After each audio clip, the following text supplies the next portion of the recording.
আজকের আলোচনাটা খুবই জরুরি একটা বিষয় নিয়ে, মাসিকের ব্যথা। এটা এমন একটা সমস্যা যা কম বেশি অনেকেই প্রত্যেক মাসে ফেস করেন। তো চলুন আজকে জেনে নেওয়া যাক এই ব্যথাটা ঠিক কেন হয় আর এর থেকে মুক্তি পাওয়ার সহজ উপায়গুলো কি কি। এই প্রশ্নটার উত্তর বেশিরভাগেরই হয়তো হ্যাঁ হবে, তাই না? মাসিকের সময় তলপেটে একটা অদ্ভুত মোচড় দেওয়া ব্যথা, এটা কিন্তু খুবই কমন একটা ব্যাপার। কিন্তু কখনো কি ভেবে দেখেছি এই ব্যথাটা আসলে কেন হয়? কারণটা জানা থাকলে সমাধানটাও সহজ হয়ে যায়। তো চলুন প্রথমে কারণটা একটু খুঁজে দেখি, মানে এর পেছনের সায়েন্সটা ঠিক কি। যে কোনো সমস্যার ক্ষেত্রেই তো তাই না? মূল কারণটা ধরতে পারলেই কিন্তু সমাধানের রাস্তাটা পরিষ্কার হয়ে যায়। ব্যাপারটা আসলে খুবই সোজা সাপটা।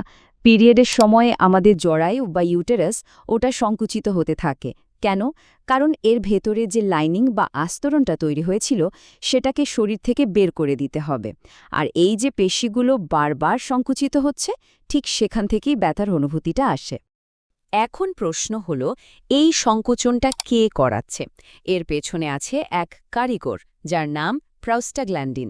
এটা হরমোনের মতো একটা জিনিস যা জরায়ুকে সিগন্যাল দেয় সংকুচিত হওয়ার জন্য। এখন কারোর শরীরে যদি এই প্রস্টাগ্ল্যান্ডিন একটু বেশি পরিমাণে তৈরি হয়, তাহলে সংকোচনটাও অনেক বেশি শক্তিশালী হয়, আর তার ফলে ব্যথাটা অনেক তীব্র লাগে। আচ্ছা, কারণ তো জানা গেল। এবার আসি আসল কথায়। কি করলে একটু আরাম পাওয়া যাবে? মানে ঘরে বসে এই ব্যথা কমানোর জন্য আমরা কি করতে পারি? চলুন সেটা দেখে নিই। এখানে ৩টে খুব কাজের স্টেপ আছে। প্রথমটা হলো গরম শেক।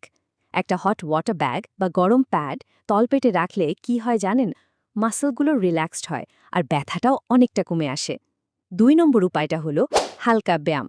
শুনে হয়তো অবাক লাগছে, কিন্তু অল্প হাঁটাহাঁটি বা স্ট্রেচিং করলে শরীর থেকে ন্যাচারাল পেইন কিলার বের হয়। আর হ্যাঁ, ব্যথা যদি খুব বেশি হয়, তখন over the counter pain killer যেমন প্যারাসিটামল বা আইবুপ্রোফেন কিন্তু বেশ কাজে দেয়। তবে একটা কথা মাথায় রাখা খুব দরকার, সব ব্যথা কিন্তু শুধু ঘরোয়া টোটকা দিয়ে কমে না।